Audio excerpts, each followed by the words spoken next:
नमस्कार मित्रांनो, मागच्या व्हिडिओमध्ये आपण बळवंतराय मेहता समितीच्या शिफारसी बघितल्या होत्या. आता आपल्याला बघायच्या आहेत अशोक मेहता समिती, आणि ही होती 1977 मध्ये, म्हणजे जनता गव्हर्नमेंटच्या काळामध्ये. अशोक मेहता समिती स्थापना झाली होती डिसेंबर 1977 मध्ये. जनता पक्षाचं सरकार होतं. अहवाल दिला साधारणतः ऑगस्ट 1978 मध्ये, म्हणजे पुढच्या वर्षी. महत्त्वाच्या शिफारसी काय होत्या? त्रिस्तरीय ऐवजी द्विस्तरीय पंचायत राज व्यवस्था निर्माण करण्यात यावी, ही सगळ्यात महत्त्वाची होती आणि थोडीशी वेगळी होती. कारण जवळजवळ इतर सर्व समित्या तुम्ही बघाल, त्या सर्व समित्यांनी त्रिस्तरीय पंचायत राज व्यवस्था सांगितलेली होती. कुठली कुठली? ग्रामपंचायत सगळ्यात ग्रामस्तरावर म्हणजे गावाच्या स्तरावर, गट किंवा तालुका किंवा मंडळ स्तरावर पंचायत समिती, आणि जिल्हा स्तरावर जिल्हा परिषद. नॉर्मली इतर सर्व. अशोक मेहता समिती अशी एकमेव समिती होती की जिनी, किंवा ही एक समिती होती की जिनी द्विस्तरीय पंचायत राज व्यवस्थेची शिफारस केलेली होती. हे लक्षात ठेवायचं. जिल्हा स्तरावर जिल्हा परिषद आणि मंडळ स्तरावर मंडळ पंचायत अशी त्यांनी हे केले होते. साधारणतः 15 ते 20 हजार लोकसंख्या असलेल्या गावांच्या गटासाठी मंडळ पंचायत असावी. म्हणजे थोडक्यात कसं आहे की अशी छोटी छोटी 10-15 गावं लोकसंख्येनुसार, की ज्यांची साधारणतः सगळ्यांची मिळून लोकसंख्या 15 ते 20 हजार असेल, यांचं एक मंडळ तयार करायचं आणि त्या मंडळाची मंडळ पंचायत करायची. ओके. जशी तुम्हाला माहीत असेल, जे गावागावांमध्ये राहणारी मुलं असतील त्यांना माहीत असेल की 2-3 छोटे छोटे जर एकदमच छोटे खेडे असले तर त्यांना मिळून ग्रुप ग्रामपंचायत असते बघा. तशी ही मोठी ग्रुप ग्रामपंचायत असं समजून घ्या. आणि त्याच्यावर असेल जिल्हा परिषद. जिल्हा परिषद ही कार्यकारी प्रकारची संस्था ठेवावी. तिच्याकडे जिल्हास्तरीय नियोजनाची जबाबदारी सोपवण्यात यावी. म्हणजे कार्यकारी आणि नियोजनात्मक हा रोल राहील जिल्हा स्तरावरच्या जिल्हा परिषदेचा. आणि पंचायत राज संस्थांना त्यांच्यावरील जबाबदाऱ्यांना पार पाडण्यासाठी अनिवार्य कर आकारणी करण्याचे काही अधिकार देण्यात यावे. कंपल्सरी कर आकारण्याचे अधिकार देण्यात यावे, जेणेकरून त्यांचं जे नियोजन आहे, त्यांच्या योजना आहे, त्यांच्या योजनांसाठी नियोजनासाठी ते स्वतः पैसा उभारू शकते. पंचायत राज संस्थांचे नियमित आणि नियतकालिक सामाजिक लेखापरीक्षण म्हणजे सोशल ऑडिट करण्यात यावे. एक बघा, एक नॉर्मल ऑडिट असतं ज्याच्यामध्ये जमा खर्च ताळेबंद वगैरे बघितला जातो. आणि सामाजिक ऑडिट म्हणजे काय असतं? एक रफ आयडिया देतो तुम्हाला. सामाजिक लेखापरीक्षण किंवा सोशल ऑडिट म्हणजे की कुठलीही गोष्ट, एखादी स्कीम असेल, एखादा खर्चाचा हेड असेल, तो ज्या उद्दिष्टांसाठी, विशेषतः ज्या सामाजिक उद्दिष्टांसाठी ती योजना आहे, ती उद्दिष्ट प्राप्त करण्यामध्ये त्या योजनेला किंवा त्या जी काही गोष्ट असेल खर्चाला कितपत यश प्राप्त झालं याचा ताळमेळ लावणे, याला रफली आपण सोशल ऑडिट म्हणतो. तर या ज्या पंचायत राज संस्था स्थापन केल्या जातील यांचं नियमित म्हणजे रेग्युलरली आणि नियतकालिक म्हणजे पेरियॉडिक, म्हणजे दर 6 महिन्यांनी म्हणा, दर वर्षाने म्हणा, दर 2 वर्षांनी म्हणा, काहीतरी फिक्स पिरियड नंतर सोशल ऑडिट करण्यात यावं. आणि त्याद्वारे सामाजिक आणि आर्थिकदृष्ट्या दुर्बल घटकांसाठी देण्यात आलेला निधी त्यांच्यावरच खर्च झाला आहे की नाही, म्हणजेच ज्या उद्दिष्टांसाठी, ज्या विशेषतः सामाजिक आणि आर्थिकदृष्ट्या दुर्बल घटकांच्या सक्षमीकरणाचं जे उद्दिष्ट आहे त्याच्यासाठी जो खर्च झाला आहे, त्या खर्चाने खरोखर त्यांचं सबलीकरण झालेलं आहे का? तो खर्च ज्या उद्दिष्टांसाठी अपेक्षित होता खर्च करणं, त्याच्यासाठी झालेला आहे का, आणि त्यांनी ती उद्दिष्ट प्राप्त केली आहेत का, याची तपासणी करण्यात यावी. राज्य शासनाने त्याच्यामुळे सोशल ऑडिट हा भाग लक्षात ठेवा. अशोक मेहता समिती, द्विस्तरीय पंचायत राज व्यवस्था, अशोक मेहता समिती.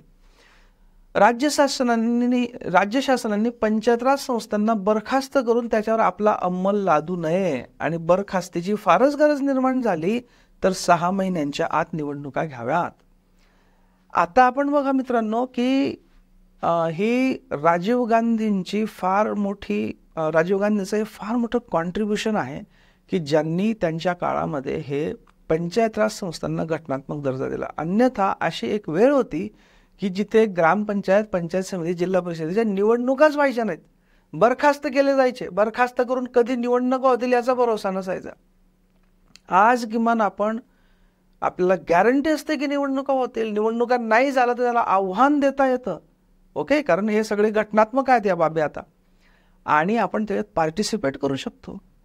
म्हणजे नेहमी आपण रडगाणं गातो की बाबा इथे सगळा भ्रष्टाचार चालतो, कोणी ऐकत नाही, जाती जातींचं राजकारण चालतं, धर्माधर्माचं राजकारण चालतं, लोकल पॉलिटिक्स चालतं वगैरे. सगळं ठीक असलं तरी सुद्धा किमान आपल्याला एक नागरिक म्हणून मतदानाचा हक्क बजावता येतो आणि ग्रामसभेचे सदस्य म्हणून आपल्याला तिथे जाऊन आपली बाजू मांडता येते, मागण्या करता येतात.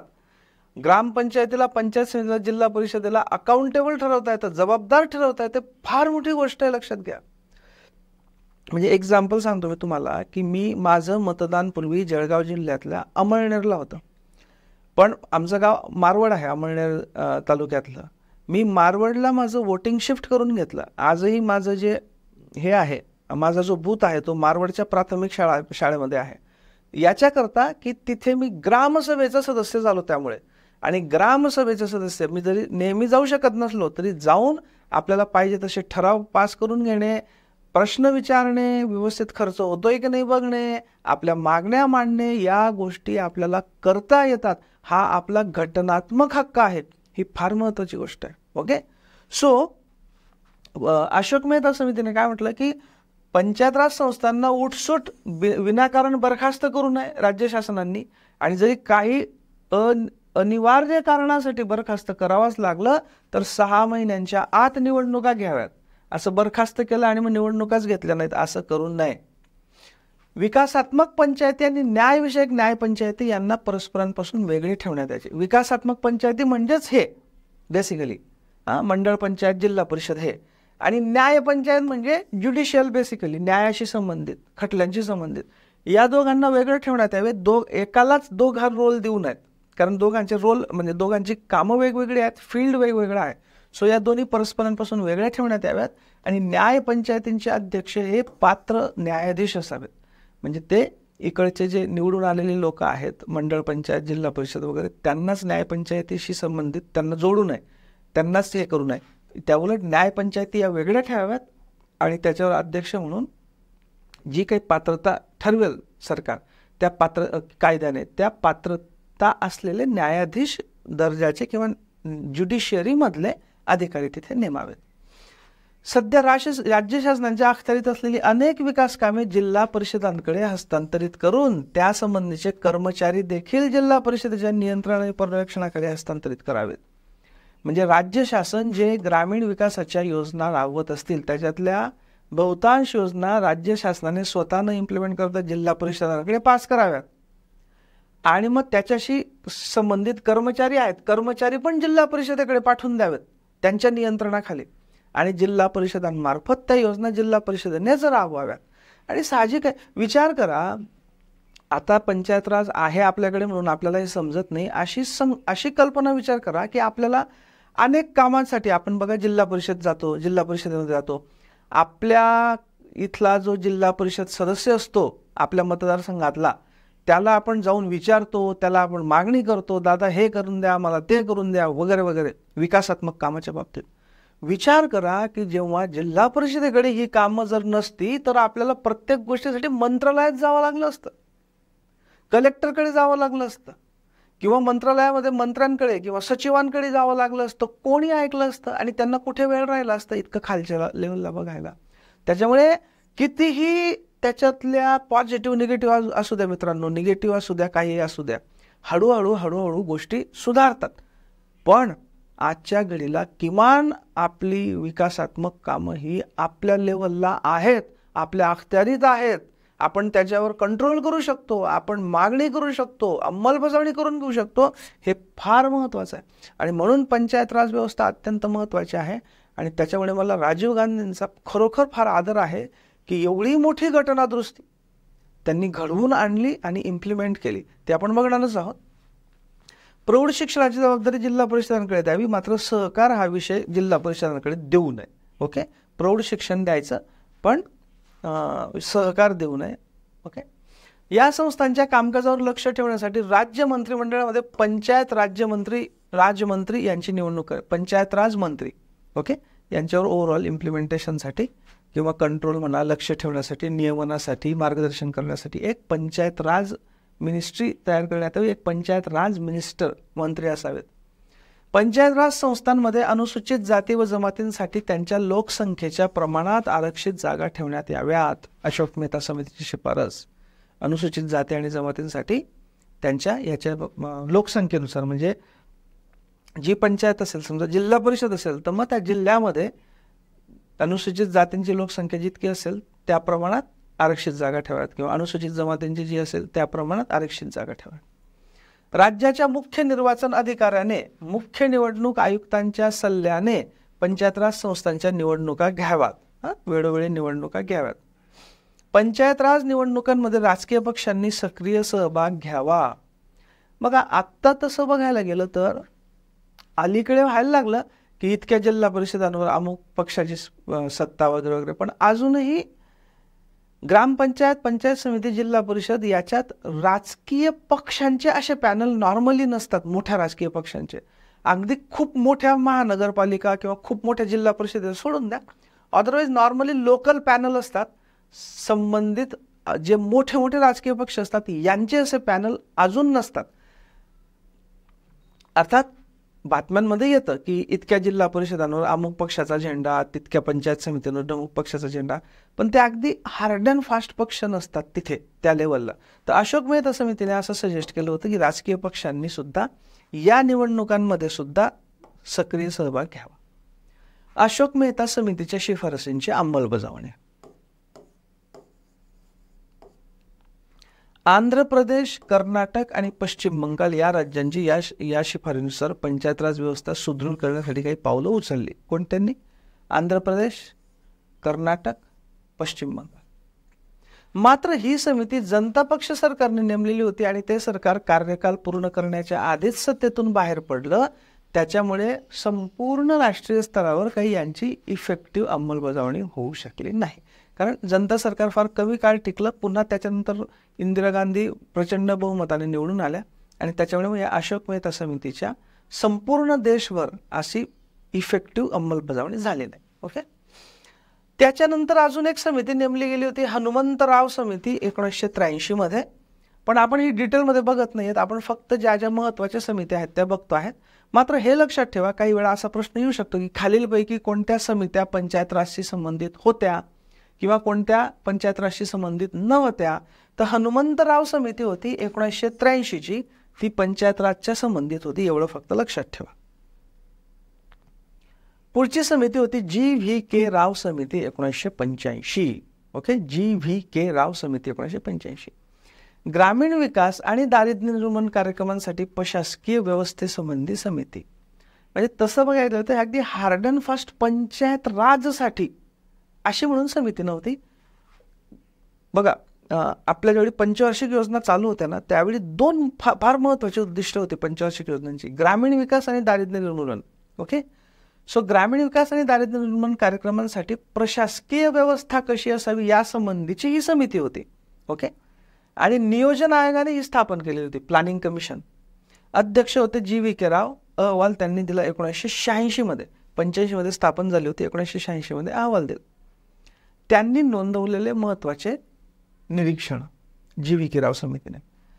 त्यांनी म्हटलं की आतापर्यंत स्थानिक स्वराज्य संस्थांचे लोकशाहीकरण होणे अपेक्षित होते, परंतु प्रत्यक्षात नोकरशहा म्हणजे अधिकारी यांच्या वर चष्म्यामुळे त्यांचे नोकरशाहीकरण झाले, असं समितीने हे म्हणजे डेमोक्रॅटायझेशन होणं गरजेचं होतं.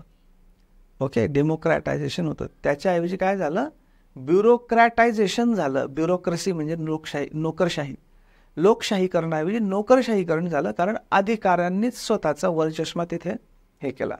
आजही बघा, ग्रामपंचायतीच्या स्तरावर जर स्ट्रॉंग आणि इफेक्टिव्ह आणि खरोखर कामकाजात लक्ष घालणारे सरपंच नसतील तर ग्रामसेवक अख्खं गाव आपल्या पिशवीमध्ये घेऊन फिरत असतात. ओके, ही फॅक्ट आहे जी तुम्ही तुमच्यातले जी पोरी अभ्यास करत असतील ग्रामीण भागामध्ये त्यांना माहीत असेल की जर सरपंच चांगला स्ट्रॉंग नसेल, सरपंचाला स्वतः काम येत नसेल, किंवा सरपंच हा स्वतः निस्वार्थपणे म्हणा किंवा व्यवस्थित त्याला कायदे कानून नियम माहीत नसतील, तर ग्रामसेवक अर्थात प्रत्येक ग्रामसेवक वाईटच असेल अशातला भाग नाही. मी म्हणतोय की ग्रामसेवक सगळं कंट्रोल करतात. ओके, ते वाईटच आहे असं नाही. अनेक ग्रामसेवक उत्तम पण काम करतात, काही चुकीचं पण काम करत असू शकतं. सांगायचा उद्देश हा की ग्रामसेवकांच्या ताब्यात ती राहते, म्हणजे इफेक्टिव्ह जे लोकांनी निवडून दिलेले आहेत त्यांचं नियंत्रण असण्याऐवजी जे सरकारी अधिकारी आहेत म्हणजे ग्रामसेवक त्यांचं नियंत्रण त्याच्यामध्ये राहतं. याला नोकरशाहीकरण म्हणतो आपण. Okay, so जी.व्ही.के. राव समितीने हे निरीक्षण नोंदवलं की नोकरशाहीकरण झालं. त्यांनी मग म्हणजे हे निरीक्षण होतं आणि शिफारसी काय केल्या? शिफारशी अशा केल्या की एक म्हणजे विकासाचे नियोजन आणि प्रत्यक्ष विकास कार्य याच्यासाठी जिल्हा हे सुयोग्य एकक आहे.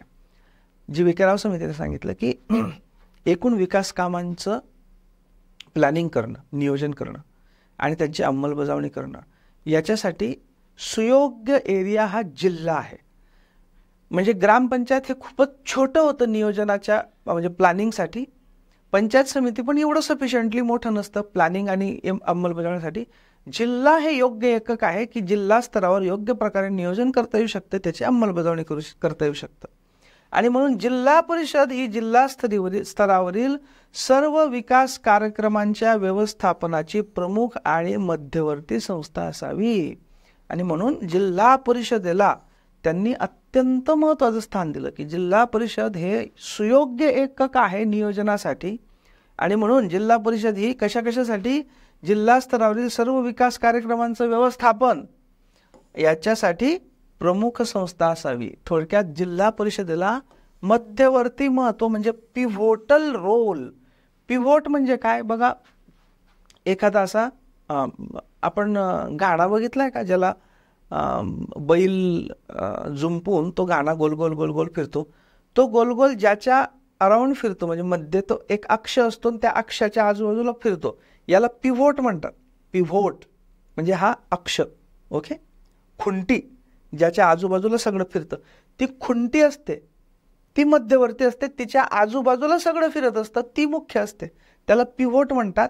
आणि पिव्होटल रोल म्हणजे अशी गोष्ट की जी प्रमुख आहे आणि जिच्या आजूबाजूला सगळी कामं झाली पाहिजेत. तर असा पिव्होटल रोल म्हणजे मध्यवर्ती स्थान त्या समितीने कोणाला दिलं? जिल्हा परिषदेला दिलं.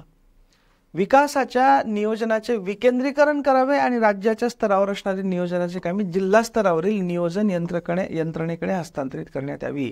जिल्हा स्तरावरील नियोजन यंत्रणा म्हणजे डिस्ट्रिक्ट प्लॅनिंगचं जे असतं ना, डीपीडीसी ना, हां डीपीडीसी जे काय म्हणतात मला एक्झॅक्ट आठवत नाही आहे, ती जी जिल्हा नियोजन यंत्रणा असते त्याची संकल्पना यांनी मांडली की बाबा एकतर विकासाच्या नियोजनाचं विकेंद्रीकरण करावं, म्हणजे सगळं मंत्रालयामध्ये नाही करायचं, जिल्हा स्तरावर न्यायचं आणि त्या जिल्हा स्तरावर एक नियोजन यंत्रणा असावी, त्या नियोजन यंत्रणेकडे हे सगळं काम करायचं. जिल्हा स्तरावर जिल्हा विकास आयुक्त म्हणजे डिस्ट्रिक्ट डेव्हलपमेंट कमिशनर हे पद निर्माण करावं. ही एक वेगळीच म्हणजे थोडीशी वेगळी शिफारस होती ही. सध्या हे असं काही पद नाही आहे, डिस्ट्रिक्ट डेव्हलपमेंट कमिशनर असं नाही आहे. साधारणतः जिल्हा परिषदेचे CEO किंवा महानगरपालिकांचे वगैरे तेच सगळं बघतात.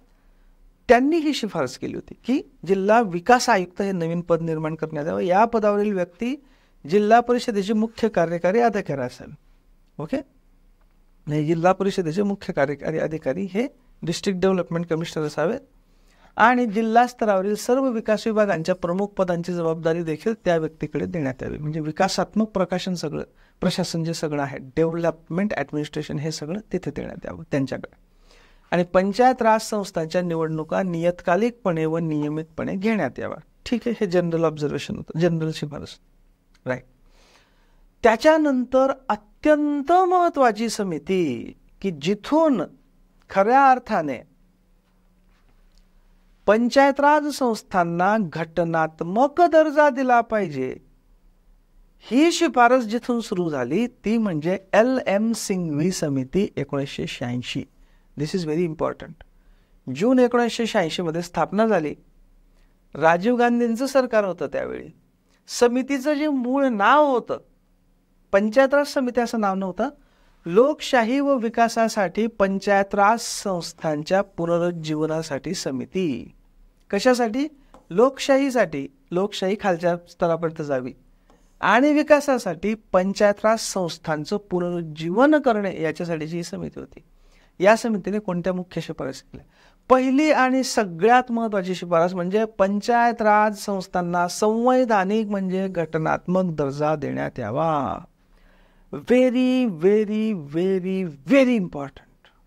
आज जी ग्रामीण भागामध्ये पुन्हा मी सांगतो, कितीही पॉझिटिव्ह निगेटिव्ह असू द्या, स्थानिक राजकारण अमुक डमुक असू द्या, किमान आपल्याला निवडून कोणाला तरी देता येतं, आपल्याला आपल्या मागण्या मांडता येतात, आपल्याला कोणाला तरी धारेवर धरता येतं, कोणीतरी आपल्याला उत्तरदायी असतं. हे फार फार महत्त्वाचं आहे. इतर गोष्टी हळूहळू कमी होतात ज्या चुकीच्या गोष्टी असतात. पण आधी विकेंद्रीकरण होणं लोकशाहीचं फार महत्त्वाचं होतं.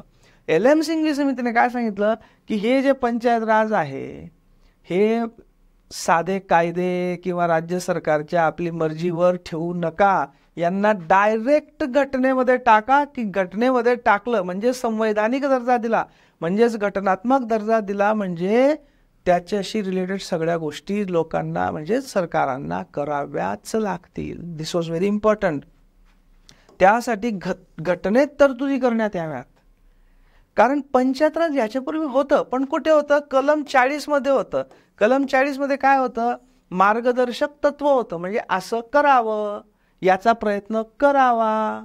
पण डायरेक्ट घटनेत टाकूनच दिलं कंपल्सरी तर विषयच संपेल.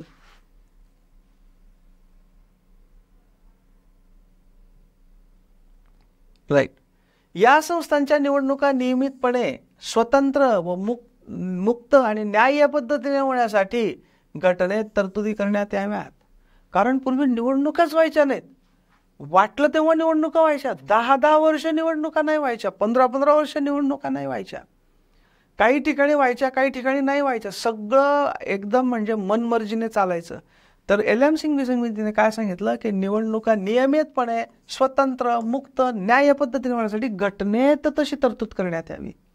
ग्रामपंचायतींना त्यांच्या जबाबदाऱ्या पार पाडण्यासाठी अधिक वित्तीय स्रोत देण्यात यावे. स्वतः ग्रामपंचायतीला काही कराचं हे करण्यात यावं.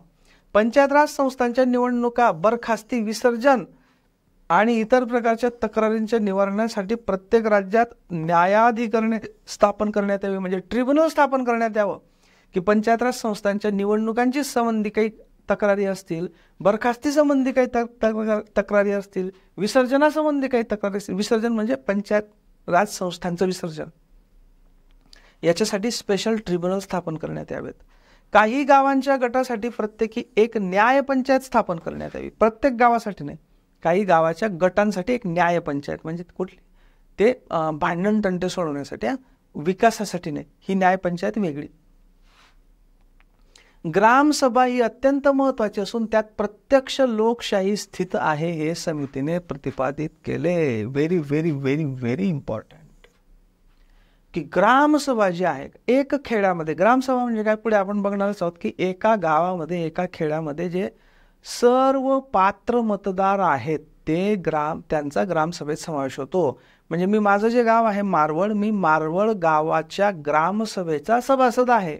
मी ग्रामसभेमध्ये बसू शकतो, मी काही मागण्या करू शकतो, मी काही सुझाव काही सल्ले देऊ शकतो, मी मतदान करू शकतो, हे सगळं आहे. राईट. सो ही जी ग्रामसभा आहे ही अत्यंत महत्वाची आहे आणि तिथे प्रत्यक्ष लोकशाही स्थित आहे, हे प्रतिपादन केलं कोणी? LM सिंघवी समिती. त्याच्यानंतर अजून एक समिती आली, PK थुंगन समिती 1988. ऍक्च्युली बघा, ही अशी काही इंडिपेंडंट समिती नव्हती, संसदेच्या सल्लागार समितीची ही उपसमिती होती. ओके. त्याच्यामुळे खऱ्या अर्थाने जर कुठल्या इंडिपेंडंट एखाद्या समितीने पंचायत राज संस्थांना घटनात्मक दर्जा द्यायची शिफारस केली असेल तर ती म्हणजे LM सिंघवी समिती. त्यानंतर आलेली थुंगन समिती आणि एका संसदेच्या सल्लागार समितीची ही उपसमितीची होती, यांनी देखील घटनात्मक दर्जाची शिफारस केली. ओके. त्रिस्तरीय रचनेची शिफारस केली. जिल्हा परिषद ही मुख्य शिखर संस्था असावी याची शिफारस केली. 5 वर्षांचा निश्चित कार्यकाळ असावा हे सांगितलं.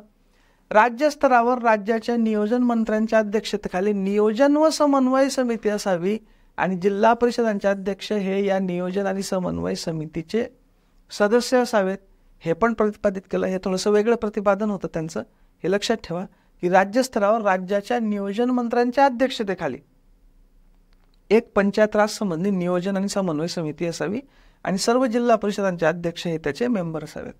पंचायत राज सूची करण्यात येऊन तिचा घटनेत समावेश करण्यात यावा. फार महत्त्वाची शिफारस होती की जशा आपल्या इथे सूच्या आहेत, कोणत्या सूच्या आहेत, केंद्र सूची 7व्या परिशिष्टामध्ये केंद्र सूची आहे, राज्य सूची आहे, समवर्ती सूची आहे. त्याच पद्धतीने पंचायत राज संस्थांकडे कोणते विषय असतील त्या विषयांसाठी एक स्वतंत्र सूची तयार करण्यात यावी. ओके, आणि तिचा घटनेत समावेश करण्यात यावा. लोकसंख्येच्या प्रमाणात आरक्षण देण्यात यावं आणि महिलांना देखील आरक्षण देण्यात यावं. म्हणजे अनुसूचित जाती जमातींना तर आहेच, पण त्याच्यात पुन्हा महिलांना त्याच्यामधल्याच म्हणजे आरक्षणामध्ये आरक्षण. समजा 10 आरक्षित जागा असतील तर त्याच्यात 3 आरक्षित जागा या त्याच गटातल्या महिलांसाठी आरक्षित कराव्यात. राज्यासाठी एक वित्त आयोग असावा की जो राज्य आणि पंचायत राज समिती यांच्यामध्ये कसं वाटप होईल निधीचं ते ठरवेल. जिल्हाधिकारी हा जिल्हा परिषदेचा मुख्य कार्यकारी अधिकारी असावा, हे पण त्यांनी सूचित केलं. ही होती थुंगन समिती. अजून एक होती गाडगीळ समिती, 1988चीच होती, मात्र ही गाडगीळ समिती ही काँग्रेस पक्षाने प्रायव्हेटली स्थापन केलेली होती, पक्षाने. ओके, जशी पूर्वीची कोणती होती गुलजारीलाल नंदा समिती होती, तशी ही काँग्रेसने स्थापन केलेली होती गाडगीळ समिती 88 मध्येच. यांनी पण पुन्हा काय केलं, पंचायत राज संस्थांना घटनात्मक दर्जा देण्यात यावा. आता ही समिती पण महत्त्वाची कशासाठी होती, जरी काँग्रेसची असली तरी, की या काळामध्ये काँग्रेसचं राज्य होतं, वेगवेगळ्या समित्यांनी घटनात्मक दर्जा देण्यात यावा अशी केली असती. पण जर काँग्रेस पक्ष त्याला अनुकूल राहिला नसता तर त्यांनी या ज्या आधीच्या समित्या होत्या LM सिंघवी वगैरे यांच्या शिफारसींची अंमलबजावणीच केली नसती. पण काँग्रेस पक्षच स्वतः त्याच्या फेवरमध्ये होता. त्यांना वाटत होतं की लोकशाही खालपर्यंत जावी आणि म्हणून या काँग्रेस पक्षाची समिती जी होती इंटरनल, तिच्या शिफारसी महत्त्वाच्या होत्या, कारण त्या शिफारसीनुसार मग काँग्रेसने पावलं उचलली असती. सो त्यांनी पण या गाडगीळ समितीने शिफारस केली की यांना घटनात्मक दर्जा देण्यात यावा, त्रिस्तरीय रचना करण्यात यावी, 5 वर्ष निश्चित कार्यकाळ असावा, 3ही स्तरावरील सदस्य प्रत्यक्ष निवडणुकीद्वारे निवडून यावेत. एका समितीने काय सुचवलं होतं बघा की पहिले फक्त ग्रामपंचायतीमध्ये प्रत्यक्ष निवडणूक, नंतर अप्रत्यक्ष. कोणती समिती, कॉमेंट बॉक्समध्ये लिहा. अनुसूचित जाती जमाती आणि महिलांना आरक्षण देण्यात यावे. अनुसूचित जाती जमाती आणि महिलांना, किंबहुना प्रचंड मोठ्या प्रमाणावर लाखो, भारताच्या स्तरावर लाखो म्हणजे कित्येक लाख महिलांना पहिल्यांदा आरक्षण जर कुठे मिळालं असेल तर इथे मिळालं 1992-93 मध्ये, जेव्हा या पंचायत राज संस्थांचं इम्प्लिमेंट झालं. ओके, घटनेमध्ये पंचायत राज विषयांचा समावेश करण्यात यावा. जसं हे सांगितलं होतं ना की एक वेगळी सूची तयार करा, पंचायत समितीची सूची, तेच गाडगीळ समितीने पण सांगितलं. Okay, right. पंचायत राज संस्थांना कर आकारणी, कर संकलन आणि त्याचे विनियोजनाचे अधिकार देण्यात यावेत. हे तर कॉमनच होतं. राज्याचा वित्त आयोग तयार करण्यात यावा, राज्याचा निवडणूक आयोग तयार करण्यात यावा, हे पण गाडगीळ समितीने सांगितलं, जेणेकरून या निवडणुका स्वतंत्रपणे, निष्पक्षपणे, न्याय्य केल्या जातील. मग आता सुरू झालं अंमलबजावणीशी संबंधित काम. आणि हे तुम्हाला मी सांगतो मित्रांनो, हे 89 पासून ऑनवर्ड जे झालं, हे भारताच्या लोकशाहीमधली एक क्रांतिकारी पाऊल होतं. हे लोकशाहीमधलं फार क्रांतिकारी पाऊल होतं की ज्याच्याने लोकशाही खालपर्यंत पोहोचली. त्याच्यातले पॉझिटिव्ह निगेटिव्ह आहेत, मी तुम्हाला सांगतो, नो डाऊट अबाउट दॅट. पण मला विचार करा, मला सांगा की राष्ट्रीय स्तरावर ज्या निवडणुका होतात लोकसभेच्या, राज्यस्तरावर ज्या निवडणुका होतात विधानसभांच्या, याच्यात पण अनेक वेगवेगळे प्रॉब्लेम्स असतात, अनेक गैरप्रकार असतात, चुकीचा प्रचार केला जातो, धार्मिक तेढ निर्माण केली जाते, सामाजिक तेढ निर्माण केली जाते, जातींचं राजकारण केलं जातं, पैशांचा वापर होतो, सगळ्या गोष्टी होतात.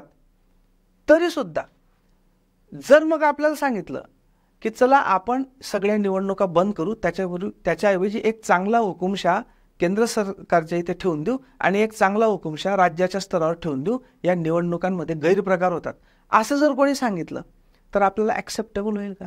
नाही. आपण म्हणू की नाही, ते ॲक्सेप्टेबल नाही. आपण निवडणुका सुधारू, हळूहळू सुधरेल, पण आपल्याला परत हुकुमशाहीकडे जायचं नाही, असंच आपलं मत राहील ना. त्याच पद्धतीने मित्रांनो, खालच्या स्तरावर ही जी लोकशाही झिरपली, हे जे राजीव गांधींनी काम हे केलं, हे प्रचंड महत्त्वाचं होतं, अतिशय महत्त्वाचं होतं. आणि त्याच्यामुळे कितीही गैरप्रकार, कितीही प्रॉब्लेम असले तरी सुद्धा आपल्या हातात किमान आपल्याकडे कोणतरी मत मागायला येतं, आपलं मत विचारतं, आपण काही बोललो तर त्याला मान असतो. हा कशामुळे असतो? या लोकशाही संस्थांमुळे. त्याच्यामुळे दिस इज व्हेरी इम्पॉर्टंट. जुलै 1989 मध्ये राजीव गांधी सरकार होतं. लोकसभेत 64वं घटनादुरुस्ती विधेयक मांडण्यात आलं सगळ्यात आधी स्टार्टिंगला. ऑगस्ट 89 मध्ये हे घटनादुरुस्ती विधेयक लोकसभेत संमत झालं. ठीक आहे, कोणतं? 64वं. ठीक आहे. राज्यसभेत मात्र हे विधेयक संमत झालं नाही. काही सुधारणा हव्या होत्या राज्यसभेमध्ये संमत झालं नाही. पुन्हा जून 90 मध्ये व्ही.पी. सिंग सरकारने राज्य मुख्यमंत्र्यांची परिषद घेतली. त्याच्यात पंचायत राज संस्थांच्या बळकटीकरणाच्या मुद्द्यावर चर्चा झाली आणि नवीन घटनादुरुस्ती विधेयकावर एकमत झालं. म्हणजे राजीव गांधी सरकारने जुलै 1989 मध्ये घटनादुरुस्तीच्या प्रक्रियेची सुरुवात करून दिली. गाडी त्यांनी ढकलली. लोकसभेत पास पण झालं, पण राज्यसभेत पास नाही झालं, कारण काही सुधारणा काही जणांच्या मते आवश्यक होत्या. परत मग व्ही.पी. सिंग सरकारने पुढाकार घेतला. जून 90 मध्ये ही मुख्यमंत्र्यांची परिषद झाली. मग त्यानुसार की बाबा मागचं विधेयक का नाही पास झालं, त्याच्यात काही बदल वगैरे करून त्याच्यावर एकमत झालं. आणि मग सप्टेंबर 90 मध्ये पुन्हा घटनादुरुस्ती विधेयक मांडण्यात आलं, पण ते सरकारच पडल्यामुळे विधेयक रद्दबातल झालं. म्हणजे लोक पावलं, सरकारच पडून गेलं, ते ज्यांनी मांडलं होतं ते. ठीक आहे. मग पी.व्ही. नरसिंह राव सरकार जेव्हा आलं, त्यांच्याद्वारे पुन्हा प्रयत्न सुरू झाले आणि आधी जे मांडले गेलेले विधेयक होतं की ज्याच्यावर काही डिफरन्स ऑफ ओपिनियन होते, मतांतरे होती, ते विवादास्पद जे काही मुद्दे होते त्यांना काढून पुन्हा नवीन घटनादुरुस्ती विधेयक संसदेमध्ये हे करण्यात आलं, मांडण्यात आलं. 22 डिसेंबर 1992 73वा घटनादुरुस्ती कायदा 1992 या रूपाने हे विधेयक संमत झालं. 1992, त्यावेळी मी 10वी मध्ये होतो. त्यावेळी मला कळत पण नव्हतं की हे काय चाललेलं आहे आणि हे किती मोठं क्रांतिकारक पाऊल आहे. 23 डिसेंबर 92 मध्ये राज्यसभेत संमत झालं. त्यानंतर 17 राज्यांच्या विधिमंडळांनी घटनादुरुस्ती विधेयकाला संमती दिली. कारण हे असं घटनादुरुस्ती विधेयक होतं की जिथे किमान निम्म्या राज्यांची संमती पण आवश्यक होती, तर 17 राज्यांनी संमती दिली ठराव पास करून. ओके. आणि 20 एप्रिल 1993 रोजी राष्ट्रपतींची संमती मिळाली आणि 24 एप्रिल 1993 पासून घटनादुरुस्ती कायदा अंमलात आला आणि भारताच्या लोकशाहीमध्ये एका मोठ्या क्रांतीची सुरुवात झाली. Very very important. त्यानंतर मग पुन्हा आता हे जे होतं हे सगळं ग्रामीण पंचायत राजसाठी होतं. म्हणजे ग्रामपंचायत, पंचायत समिती आणि जिल्हा परिषद. शहरी भागासाठी पण पंचायत राज पाहिजे होतं. ओके. म्हणजे स्थानिक स्वराज्य संस्था. सो शहरी भागासाठी याच पद्धतीचा 74वा घटनादुरुस्ती कायदा पारित करण्यात आला 1992 मध्येच. ओके. हा जो होता हा 73वा घटनादुरुस्ती कायदा होता. सो 73वी घटनादुरुस्ती आणि 74वी घटनादुरुस्ती ब्रेनमध्ये प्रिंट असलं पाहिजे. 73वा घटनादुरुस्ती कायदा ग्रामीण पंचायत राज, 74वा घटनादुरुस्ती कायदा शहरी स्थानिक स्वराज्य संस्था. ओके. आणि 1 जून 93 पासून वरील 74वा घटनादुरुस्ती कायदा अंमलात आला आणि शहरांमध्ये सुद्धा हे नवीन स्थानिक स्वराज्य संस्थांची क्रांती सुरू झाली. राईट. सो इथून मग पुढे अंमलबजावणी सुरू झाली. आता अजून एक समिती आहे, ती लक्षात ठेवा. हरलाल सिंग खर्रा समिती. हरलाल सिंग खर्रा समिती ही 1990 मध्ये होती. याचे डिटेल्स आपल्याला बघायची गरज नाहीये, पण चुकून ऑप्शन्समध्ये आली की खालीलपैकी कोणती समिती पंचायत राजशी संबंधित होती किंवा नव्हती, तर एक हरलाल सिंग खर्रा समिती होती. ही पण पंचायत राजशी संबंधित होती, एवढं फक्त लक्षात ठेवा. राईट. सो अशा पद्धतीने मित्रांनो पंचायत राजचा जो प्रवास होता म्हणजे प्राचीन काळापासून, ते तर आपण बघितलं नाही, पण साधारणतः ब्रिटिश काळापासून तर त्यांना घटनात्मक दर्जा मिळेपर्यंत कशा पद्धतीने या आल्या हे आपण बघितलं. आता पुढच्या लेक्चरपासून आपण याच्यातली महत्त्वाची कलमं काय आणि याचं नेमकं स्ट्रक्चर काय हे बघू. राईट. Thank you very much.